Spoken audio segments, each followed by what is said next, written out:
Vamos a conversar ahora con el doctor Carlos Soriano. Él es médico especialista en medicina de emergencias y además es magíster en bioética. ¿Por qué lo convocamos? Porque mañana va a presentar su libro Morir con dignidad en Argentina. ¿Qué significa esto? ¿Qué significa esta temática que eligió para este trabajo? Tiene que ver con la muerte digna, que en nuestro país tiene una ley, pero sin embargo hay algunas dificultades para su aplicación, sobre todo porque brinda información y derechos para las personas que están atravesando un momento agónico en el final de su vida, también para sus familiares y para los profesionales de la salud. Y por sobre todas las cosas porque habla sobre la muerte, que es algo de lo cual hablamos poco, porque nos cuesta, porque nos duele y porque no es fácil tampoco tratarlo al tema. Por eso hemos establecido comunicación con el doctor Carlos Soriano. Los saludamos. Muy buenas tardes, doctor. ¿Cómo está? Muy buenas tardes, gracias por llamar, un gusto. No, gracias a usted por el contacto. Bueno, en principio nos interesa conocer brevemente, si nos puede hacer un resumen, cómo se acercó usted a esta temática.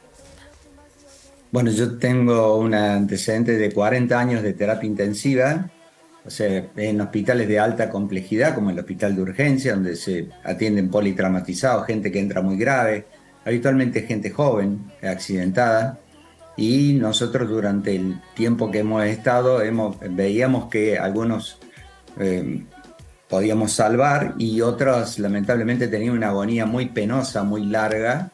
Entonces, desde hace más de 28 años me dediqué al estudio de la bioética y dentro de la bioética, que es una transdisciplina, específicamente al tema de morir con dignidad, ¿no?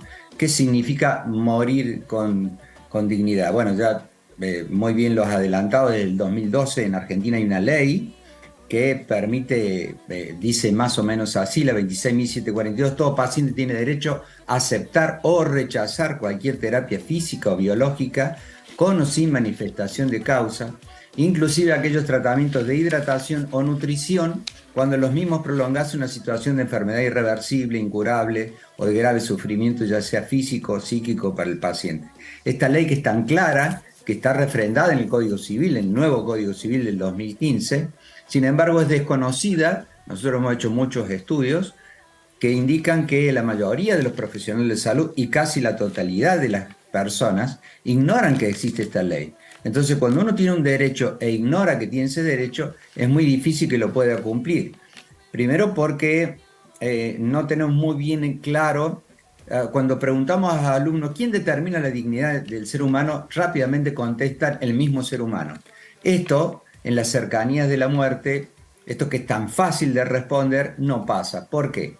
Porque, como muy bien decía, hay una negación cultural en Occidente de hablar de la muerte, porque los médicos estamos preparados, y está muy bien que así sea, para salvar vidas, y nos cuesta muchísimo aceptar la muerte, o sea, vemos la muerte como un fracaso médico, y del otro lado la familia, que no quiere que María Luisa, que el PECAS o que un ser querido, como es lógico, no queremos que se nos muera. Entonces existen disidencias porque no se ha hablado antes del tema. Entonces, el año pasado, y esta va a ser la presentación número 37, la que hacemos en Santa Fe, estamos recorriendo el país con este libro que se llama Morir con dignidad en Argentina, verdad o utopía, con un lenguaje coloquial, con un lenguaje accesible a todas las personas, pero también para los profesionales de la salud. Empoderamos a la gente, socializamos conocimientos para que demos una de las 4 condiciones básicas de los actos autónomos, que es el conocimiento. Si usted no conoce que tiene un derecho, difícilmente puede ejercerlo. Bueno, fíjate vos, María Luisa, que lo más rico, porque hablo solamente 20 minutos, pero por ejemplo en Misiones tuvimos un debate, un diálogo con el público de 1 hora y media, ¿no? Nos tuvimos que ir porque ya la sala la desocupaban. Pero es increíble, nosotros en bioética llamamos necesidad oculta. Esta necesidad oculta que tiene la gente o que ya la pasó y que realmente tuvo que sufrir con un familiar que moría indignamente por desconocimiento, o que más tarde o más temprano todo nos va a igualar, la muerte nos va a igualar. Entonces es necesario hablar de esto, es lindo hablar de estos temas, quizás no sea tan bonito, pero sí es necesario porque es difícil aprender a nadar cuando uno se cae en medio del océano, no puede hacer un curso de natación. Cuando uno está en las cercanías de la muerte, está tan infirmus, enfermo viene del latín infirmus, está tan falto de firmeza porque está lleno de tubos por todos lados y los familiares están tan agobiados por la enfermedad de su ser querido que les es difícil reflexionar críticamente. Bueno, vamos a tratar en Santa Fe, ahí en el Solar de las Artes, el 9 de julio al casi 3.000, 2.900 y pico. 29.55. Exacto, 29.55, invitado por la Red de Derechos hacia el Final de la Vida, muy gentilmente, las chicas están muy bien organizadas, nos han invitado y bueno, mañana vamos a estar ahí debatiendo, charlando, compartiendo conocimientos con el público presente. Doctor, antes de hacerle el pase a mi compañero que también quiere hacerle una consulta, a mí me gustaría preguntarle acerca de qué grado de entusiasmo, si se permite el término, o de aceptación o de adhesión tiene dentro de la comunidad de profesionales de la salud la idea de hablar con familiares y con los propios pacientes de la muerte digna. Y yo le diría que mucha, porque si no, les puede llegar a pasar, o sea, cuando uno hace morir indignamente a lo otro, generalmente lo hace con la mejor de las intenciones. Nadie lo hace con una mala intención. Sin embargo, como estamos preparados, nos han puesto un chip para salvar vidas, nos cuesta mucho, confundimos el dejar de tratar con el dejar de hacer. Siempre hay algo para hacer, se puede apapachar, se puede consolar, se puede aliviar, se puede acompañar al paciente. Vale decir que confundimos el dejar de hacer o dejar que se muera con permitir que la naturaleza actúe. Se da cuenta cómo cambian, Sí. como cambiando una palabrita cambia el sentido. Entonces, empoderar a los profesionales de la salud y empoderar a la sociedad siempre es bien. Esta es la presentación número 37, o sea que venimos recorriendo casi todo el país. Y yo le diría que somos muy bien recibidos por todos lados, inclusive en el desacuerdo, inclusive en el disenso. Siempre están permitidos todos los disensos, todas las creencias. La bioética es respetuosa, es laica, es holística y es transdisciplinaria. O sea que justamente la bioética a mí desde hace 28 años me ha abierto la cabeza como médico y ver que adelante mío tengo una persona que tiene valores, que tiene creencias, que tiene su historia, que María Luisa no es igual que el Peca o que Juana o que Rosa, que todos somos seres distintos y tenemos una personalidad única e irrepetible. Doctor, le va a hacer una consulta a mi compañero Sergio Ferreira. Doctor, ¿cómo le va? Gracias. Un gusto saludarlo. Gusto. ¿Nos puede explicar llanamente o para que entendamos de la forma más coloquial posible, si quiere, la diferencia entre morir dignamente y la eutanasia? ¿Cómo no? ¿Cómo no? Mire, para los países en donde está legalizado la eutanasia, no habría mayores diferencias, porque parte de esa gente que quiere morir dignamente lo elige.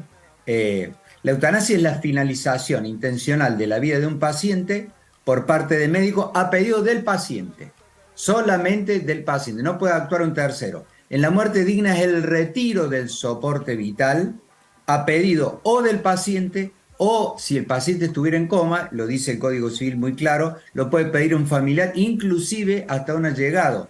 Vio esos pacientes que no tienen dónde caerse muertos y un samaritano viene a traerle los medicamentos todos los días. El Código Civil dice que hasta un allegado, en esos casos extremos, en donde el paciente no tenga familiares, lo puede decir. Vale decir que uno es el retiro del soporte vital, sería la muerte digna, y la otra es la inyección de un fármaco en ciertas situaciones, luego es jurídica y éticamente muy segura, porque lo ha pedido el propio paciente y porque tiene una enfermedad terminal o incurable de grave sufrimiento que para ese tipo de pacientes es casi peor que estar muertos, estar vivos. Y es muy segura, le decía, porque la ley de eutanasia, que hay 5 proyectos en el Congreso, dice que el paciente primeramente tiene que haber pasado por un acceso a la medicina paliativa y un acceso a una medicina completa de salud mental.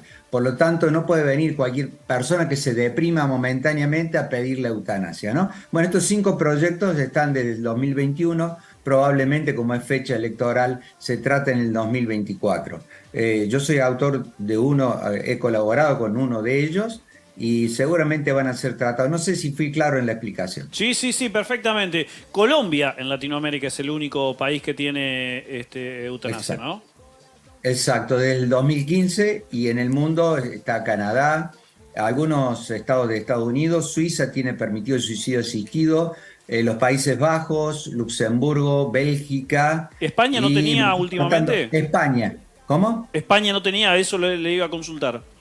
España desde el 2021, de marzo del 2021. Recién usted mencionaba la occidentalización o la orientalización de la cultura de cómo abordar la muerte. En el norte del país, alguna vez en el NOA, me tocó presenciar lo que era un velorio y era, diría, algo muy parecido a casi una fiesta. Se sacó a pasear un ataúd con gente bebiendo y comiendo, como celebrando el fin de la vida. Por ahí también hay algunas distinciones en ese sentido de cómo abordar la muerte. No es solamente una cuestión, como usted lo plantea, médico, sino también cultural. Hay todo un tabú que me parece que digamos, Sí. hay que desenredar con mucho trabajo la cuestión de la muerte. Hay que deconstruirnos en ese sentido. Usted muy bien lo ha dicho, no es la misma la cultura nuestra que la de algunos pueblos originarios que tienen esa cultura más oriental de festejar. Pues la muerte es parte de la vida y cuando se va un ser querido a veces se hace por pedido de él o por costumbres de esa cultura indígena, se hace como una fiesta, como una celebración, porque ellos consideran que va a trascender la vida de esa persona en otra vida. Entonces, cada cultura tiene justamente la bioética y estudia todas esas culturas. Cada cultura tiene sus costumbres. Pero yo le hablo de en general, el pueblo argentino, en general en Occidente hay una negación de hablar. Si yo le pregunto a usted cuántas veces habló de la muerte la semana pasada, quizás la pandemia nos hizo hablar un poquito más porque cada uno de nosotros tenía un ser querido que lamentablemente se nos fue por este virus tan desgraciado, tan temible. Quizás ahí pudimos hablar un poquito más, pero en general ya casi que nos hemos olvidado que pasó la pandemia y nos creemos invulnerables, creemos que podemos salir. Y sin embargo, mire, en cualquier momento, vulnerabilidad viene del latín fragilidad, o sea, posibilidad de recibir algún daño. Todos somos vulnerables porque salimos a la calle y nos pueden asaltar, nos pueden pegar un tiro en la cabeza, o nos pueden pegar como este momento está muriendo indignamente aquí en Córdoba, un paciente de 64 años, nos pueden asaltar y quedar en estado vegetativo persistente. Y para eso tenemos que haber hablado previamente con nuestros familiares o haber dejado nuestra directiva anticipada. Me parece importante, doctor, eso último que señala, ¿no? Hablar de esto previamente con la familia, con los amigos, con las amigas y decir, si me pasa tal cosa, mi decisión o mi voluntad es esta. Me parece que por ahí pasa también el debate que plantea y sobre todo el desarrollo del libro, que repito, el nombre se llama Morir con Dignidad en Argentina, se va a presentar mañana en el Solar de las Artes, allí el 9 de julio, 29:55, a partir de las 7 de la tarde. El autor del libro, con quien estamos conversando, es el doctor Carlos Pecas Soriano, médico especialista en medicina de emergencias y magíster en bioética. Y como bien lo señalaba él, la actividad prevista para mañana es organizada por la Red de los Derechos hacia el Final de la Vida, una organización de nuestra ciudad. Doctor, le agradecemos mucho el contacto que ha mantenido con nosotros, con ATP, durante esta tarde y lo esperamos mañana. Bueno, el agradecido soy yo, que tengan un excelente día. Muchas gracias por llamar.